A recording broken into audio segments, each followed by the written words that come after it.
boy, it's crowded. I know. I got stuff everywhere. I need to lose weight. That's what that is. Alrighty. So what's today's date? The 30th? 31st, isn't it? 31st? Last Yeah, day. that's right. April 1st is tomorrow. Okay, Mr. Organized yet. Oh, I'll look at my desk. I hope they don't see that.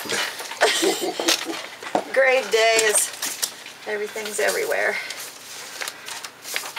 This is March the 31st, Yes. and this is a one-on-one with Coach Terri Paul, West Prairie Middle School's volleyball coach. And first of all, Coach, congratulations on your season. Thank you. And I have a few questions for you. Let's see here. All right. Got so many questions for you.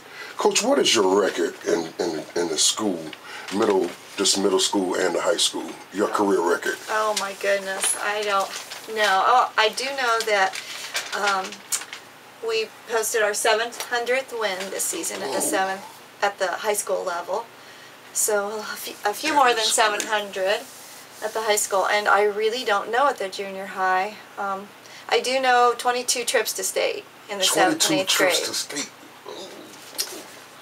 And now, as you're ranking, what do you figure you're ranked as far as the other coaches at your level in Illinois? I believe 11th. 11th? I think all so. Time? Mm-hmm. That's great, Coach. Great. How long do you intend on coaching?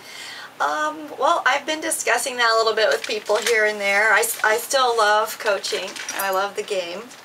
But next season will be my 30th year. 30 years. So, and I'd like to really see these 8th graders through. So, possibly 4 or 5 years if all goes well, health-wise. Coach.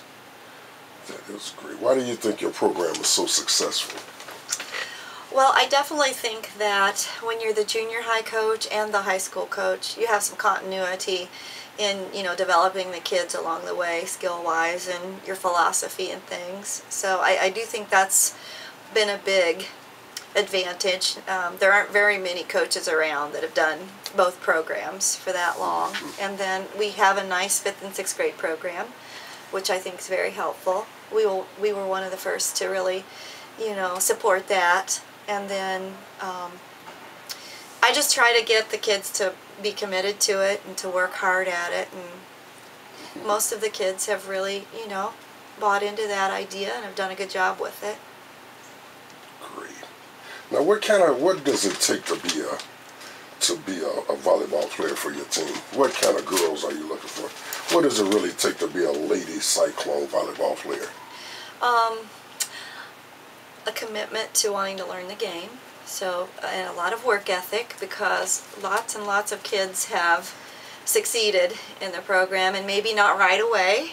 Some of my most accomplished and successful high school kids were not the so-called best in the 7th and 8th grade. They just worked and stuck with it. So a love for the game, I think. I hope that I show that I love the game, and I think the kids need to really love the game, because it is a lot of work. I mean, it's not always fun. I try to make it enjoyable, because I think the kids need to enjoy it to stick with it and to do all the work. So I try to mesh the work ethic and the enjoyment together for the kids, because and I'm a parent, so I really want the kids to enjoy the sports as I would want my own children to enjoy what they're doing. How did you get into coaching volleyball? I mean, when did you start, and what was your motivation to coach volleyball? Well, in 1981, they had a position open here. I just graduated from Western, and I'd had 2 or 3 job interviews, but this one came open, and I started here as a teacher aide, and I graduated from Colchester High School, so I kind of knew the principal and everything, so that was a benefit to me. And they had a position open in volleyball, and I played volleyball in high school, and but I really was softball was my main love, but they're just the right place at the right time, I guess. Great, Coach. Great.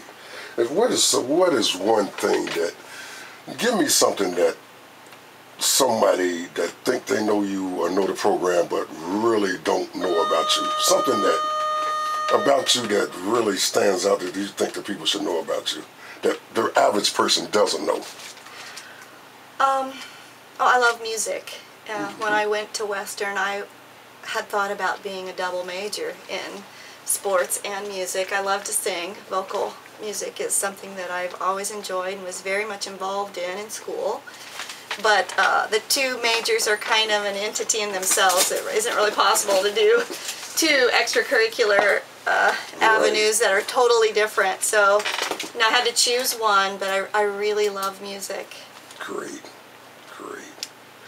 So many things I want to ask you, Coach. I mean, it's just an honor to be in here. Now, what would you think your legacy would be as a coach? If somebody had to write something about you, you know, how you honored the great coaches, the great athletes, and let's say if they had a Coach Terri Paul Day, and everybody's like giving you all these accolades and stuff, what would you rather them say about you that would be lasting so people can really say, if they say, hey, Coach Paul, when I think of Coach Paul, this is what I like for people to think about me? That I really like kids, that I really care about kids, and that it's been kids first, even though, you know, they might not always have seen that in all the, you know, situations that arise in coaching, but that coaches really like kids, and they really like to spend their time with kids and develop them in a lot of ways. I think the sports program and extracurriculars are extension of the classroom, and that we're there to teach them lessons in life besides playing the game. And I hope that when they look back years later, they can handle adversity, they can set goals for their life, and they can set a path to achieve them. I think that's my big thing in sports is, what is our goal and how are we going to achieve it? And I hope that's what I've taught kids along the way, somewhat how to do. That is great. What was the record for this year's team? 23-5. 23-5. And you guys came second in the state? Yes. In Class 2A. In Class 2A. There are 4 classes. 4 classes. And you played the championship game against? Springfield Christ the King, which is a private school.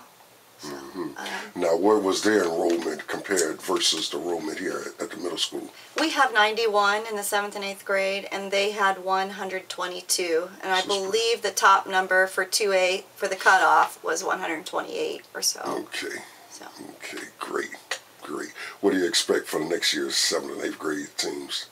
Well, I know the 6th grade had a very successful year, and they're very athletic in PE, which, you know, I get to see them there. I didn't have any chance to go watch them in their playing because we were pretty busy here, but I think they had a really good year. Our 7th grade team improved their record over 6th grade. They were 13-10, and I believe last year's 6th graders, they won a couple games. So I felt like they improved over the year a lot. Smaller class in numbers. We started with 12, and we ended the season with 9 girls, so that is somewhat of a concern that we maybe boost that up a little bit for next year. But I felt the 7th grade improved a lot, so I'm hoping that they will, you know, do a little playing this summer and, you know, improve their skills a little bit too. So you've been, this would be, the upcoming year would be the 30th year you have been coaching. Right. And you have been to state 22 years out of the 29 years? 22 times. A couple years we took both 7th and 8th grade. Really? So, yeah. Oh, it's quite an accomplishment. Quite an accomplishment. Thank you, Coach. Thank you very much. And this has been one-on-one with Coach Terri Paul at Colchester Middle School. Thank you very much. You're welcome. And congratulations, and we're looking forward to talking to you again next year. I hope so. Thanks, Coach. Thank you for I still gotta coming. get your picture.